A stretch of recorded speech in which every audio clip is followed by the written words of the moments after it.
Assalamualaikum warahmatullahi wabarakatuh. Di sini saya Angelika Naila Salsabila Setiawati bersama teman-teman saya yang bernama Adelia Bagita dan Winar Nurmalasali akan mempromosikan layanan kami yang bernama Budalbu, yaitu jasa antri dan antar obat.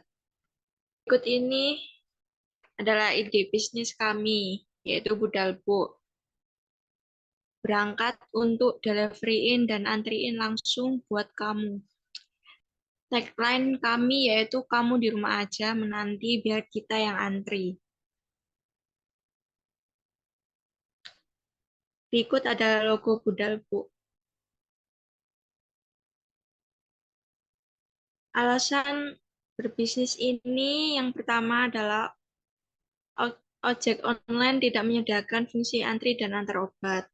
Yang kedua, aplikasi lain seperti Halodoc atau apotek online atau e-commerce tidak semuanya bisa kirim instan hitungan jam. Yang ketiga, jasa personal shopper obat-obatan masih belum terlalu banyak. Yang keempat, tidak semua rumah sakit memiliki jasa antar obat. Yang kelima, keresahan pasien yang dalam kondisi khusus sedang tidak memiliki keluarga dan kerabat untuk antri dan tebus obat. Yang keenam, para karyawan dan ibu tidak memiliki waktu untuk antri dan tebus obat.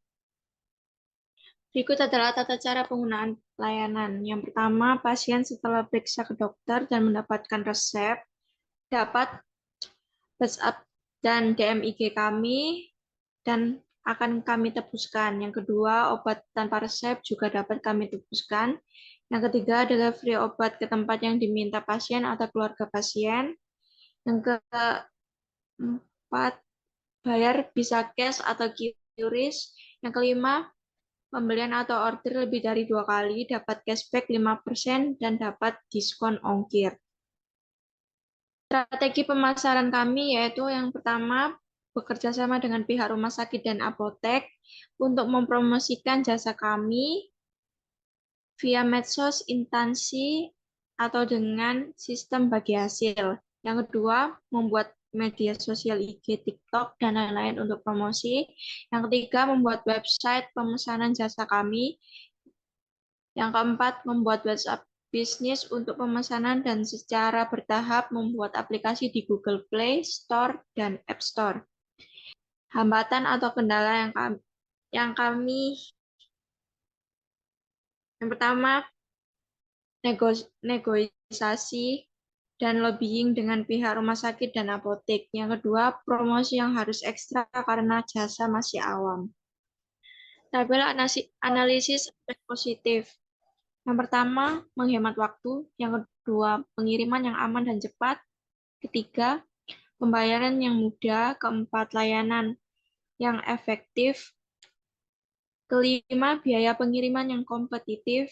Keenam, efisien. Ketujuh, akses yang mudah untuk membeli obat. Kedelapan, mempertimbangkan kenyamanan pengguna. 9, mampu menciptakan kesediaan lapangan kerja untuk banyak orang. 10, antar obat sesuai alamat yang dituju. Analisis aspek negatif. Yang pertama, banyak orang yang langsung ke tempat pembelian. 2, banyak orang yang kurang paham akan pelayanan lewat aplikasi, terutama lansia.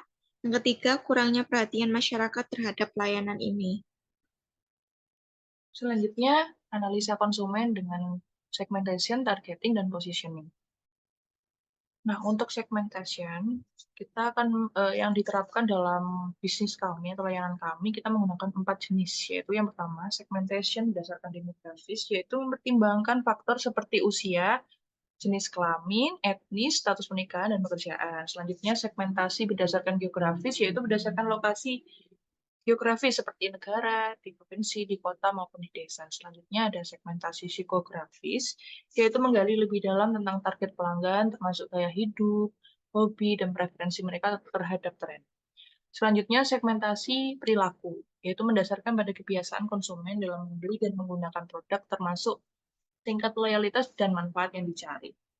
dari keempat jenis segmentasi pasar tadi, akhirnya kita dapat dalam bisnis ini kita dapat menentukan calon konsumen yang kita targetkan atau target pasarnya. Nah, kriterianya kita bagi menjadi berikut. Yang pertama yaitu jenis kelaminnya, yaitu kita bagi segmentasinya yaitu pada laki-laki dan perempuan. Kemudian untuk status pernikahannya dibagi dua yaitu lajang dan menikah. Usianya kita bagi dua juga. eh, Usia anak, yaitu bayi sampai remaja, kemudian dewasa sampai dengan lansia. Selanjutnya, pekerjaan juga kita segmentasikan, kategorikan menjadi dua, yaitu freelance atau work from home, dan yang kedua work from office.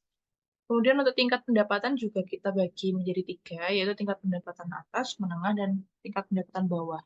Untuk tempat tinggal kita juga, atau geografis kita juga bagi menjadi dua, yaitu pada perkotaan dan perdesaan.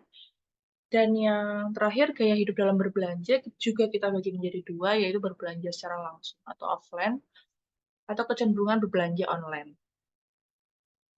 Nah, dari tabel segmentation tadi, kita menentukan target pasarnya, yaitu untuk jenis laki-laki kita menentukan target pasar kita adalah perempuan, karena perempuan cenderung tidak suka menunggu dan mengantri dalam waktu yang lama. Kemudian kita akan memilih segmentasi status pernikahan, yaitu pada menikah, karena menikah itu otomatis waktu yang dimiliki itu terbatas. Selanjutnya, untuk usia kita memilih target pasar di dewasa sampai dengan lansia usianya, karena usia dewasa cenderung memiliki waktu yang terbatas, sedangkan usia lansia cenderung dalam kondisi keadaan yang kurang sehat. Dan tidak mungkin juga untuk mengantri dalam waktu yang lama. Untuk pekerjaan kita menargetkan pasarnya pada work from office, yaitu di mana kesibukan pekerjaan mereka tidak memungkinkan untuk menunggu dan mengantri dalam waktu yang lama. Selanjutnya, pendapatannya akan kita targetkan pada level menengah sampai dengan atas, karena jasa ini biasanya digunakan untuk kalangan level tersebut. Untuk tempat tinggal, kita memilih target pasar di perkotaan, karena alasan kepadatan jalan raya, kesibukan tadi, terus kemudian kondisi kemacetan. Nah, dengan adanya layanan jasa kita ini akan terbantu. Selanjutnya, untuk kecenderungan gaya hidup dalam berbelanja, tentunya kita akan menargetkan pada kalangan yang suka berbelanja secara online, karena jasa atau layanan ini merupakan salah satu dari belanja online. Nah, untuk positioning, di sini positioning itu untuk eh, masyarakat agar mengenal usaha atau bisnis kita menggunakan judul bisnis atau ide bisnis dengan judul yang mudah dan easy listening, gampang didengar dan gampang dihafal, yaitu Budal Bu. Itu kita ambil dari awalan, nah itu ada kepanjangannya. Untuk B-nya berangkat, punya untuk, delivery, D deliveryin, dan A antriin, L langsung, buat, BO buat, K kamu. Jadi itu eh, filosofinya demikian. Kemudian untuk tagline atau slogannya, kami juga menggunakan yang mudah, kata-kata mudah, yaitu kamu di rumah aja menanti, biar kita yang antri. Nah, selanjutnya kita akan menganalisis kompetitor-kompetitor jasa di bidang yang sama. Di antaranya ada Gojek, Grab, Uber, dan lain-lain sebagainya. Akan kami sajikan dalam bentuk data, tabel, sebagai berikut. Nah, untuk kompetitor seperti yang saya sebutkan tadi, untuk Gojek, Grab, Maxim itu sudah tersedia di kota-kota besar, hampir di seluruh Indonesia, dengan target pasar hampir sama, yaitu seluruh usia yang mulai remaja, karena independen untuk menggunakan jasa ini, dengan jasa layanan ini. Kemudian target pasarnya untuk jenis kelaminnya laki-laki dan perempuan. Gitu juga untuk si Jack dan ojek lokal online-nya Let's Go Ojek Online Sidoarjo. Nah, untuk variasi layanan jasa yang mereka tawarkan hampir sama. Intinya adalah mengantar jemput penumpang, kemudian mengirim barang, dan membeli antar makanan yang sudah terdaftar dalam merch mereka atau layanan mereka. Kemudian untuk harga layanan bervariasi mulai dari 1.500 sampai dengan akumulasinya. Kalau untuk harga layanan ini sudah ditetapkan oleh pemerintah sejak tahun 2022 menggunakan ketetapan pemerintah. Jadi untuk harga layanan bervariasi namun tetap hampir sama. Nah, perbedaannya dengan bisnis kita yaitu dari usaha-usaha yang ada atau layanan jasa kompetitor yang ada itu tidak ada jasa antri dan tebus resep di apotek atau klinik obat. Nah, mereka tidak menyediakan jasa tersebut. Mungkin ada di Let's Go Ojek Online Sidoarjo atau ojek lokal. Namun kita juga belum tahu biayanya karena mereka nggak spesifik, hanya spesifiknya mengantar jemput. Selanjutnya, bisnis model kanvas. Yang pertama ada Key Partners.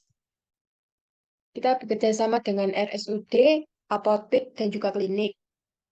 Untuk key activitiesnya, kita menerima pesanan obat dari pelanggan, mengambil obat dari apotek, mengantarkan obat ke alamat yang ditentukan, dan melakukan pelacakan pengantaran obat. Yang selanjutnya, value proposition, yaitu kita menyediakan akses yang mudah dan cepat bagi pasien untuk mendapatkan obat-obatan yang mereka butuhkan. Yang selanjutnya, customer relationship. Yang pertama, akan mendapatkan diskon members. Yang kedua, pelayanan yang ramah dan responsif. Ketiga, komunikasi yang jelas dan transparan mengenai status pengantaran obat. Dan yang terakhir, penanganan keluhan dan masukan pelanggan dengan baik. Untuk customer segment kita bisa dijangkau oleh pasien BPJS maupun non-BPJS, meliputi umum, karyawan, dan juga pensiunan. Untuk channel bisa dijangkau melalui media sosial seperti TikTok, IG, dan lain-lain. Dan juga ada website. Dan yang terakhir ada WhatsApp bisnis. Untuk kayak resource, ada armada pengantaran berupa motor atau mobil, dan tenaga pengantar yang terlatih. Selanjutnya, konstruktur, ada biaya operasional armada pengantaran, dan gaji pelatihan tenaga pengantar. Dan yang terakhir, revenue stream, biaya pengantaran obat yang dibebankan kepada pelanggan, dan potensi kerjasama dengan rumah sakit, klinik, dan apotek untuk pembayaran jasa pengantaran. Untuk value proposition design dari segi pelanggan, untuk gains-nya, pelanggan dapat dengan mudah dan cepat mendapatkan obat yang mereka butuhkan tanpa harus keluar rumah, pengantaran obat yang efisien, penghemat waktu, dan tenaga pelanggan untuk pergi ke apotek, merasa aman dan yakin bahwa obat yang diterima adalah asli dan disimpan dengan baik selama pengantaran, penanganan profesional dan rapi dari pengantar obat, dan juga pengiriman obat sekaligus dengan resep dan informasi penggunaan. Untuk customer job, pelanggan dapat mendapatkan obat dengan mudah, menjaga kesehatan dan kualitas hidup, mengurangi stres dan tidak perlu khawatir tentang ketersediaan obat atau pergi ke apotek, mendapatkan informasi dan konsultasi yang akurat mengenai penggunaan produk dan masalah kesehatan. Untuk pains, keterbatasan mobilitas, ketidakpastian stok obat, dan keterlambatan pengiriman. Yang selanjutnya, gain creators, ada efisiensi waktu, pengantaran obat yang cepat dan tepat waktu menghemat waktu pelanggan. Yang kedua ada kenyamanan, menyediakan pengalaman pengiriman obat yang mudah dan nyaman tanpa harus keluar rumah. Ketiga, memastikan ketersediaan obat yang dibutuhkan oleh pelanggan tanpa harus mencari di apotek. Dan yang terakhir, menjamin keaslian dan kualitas obat yang dikirimkan. Selanjutnya, produk and service. Yang pertama ada pengiriman cepat. Kita menyediakan layanan pengiriman obat yang cepat dan dapat diandalkan.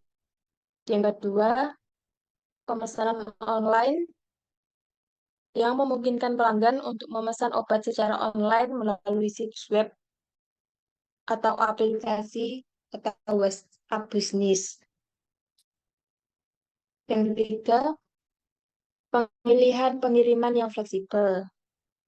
Dan yang terakhir, sistem pelacakan pengiriman obat untuk memantau sistem status pengiriman. terakhir ada penrelievers, yaitu pengiriman tepat waktu, pemantauan layanan pelanggan setiap hari, menjamin keaslian dan kualitas obat yang dikirimkan, mengurangi kekhawatiran pelanggan terkait obat palsu atau tidak aman. Baik, terima kasih. Bagi yang ingin memesan layanan Budalbook, bisa menghubungi nomor WhatsApp yang sudah tertera pada layar kami, atau bisa menghubungi email angelanaila@gmail.com. Dan bagi yang ingin bekerja sama, bisa langsung mendatangi kantor kami yang berada di Perum Mutiara Citra Asri C4, nomor 17 Sidoarjo.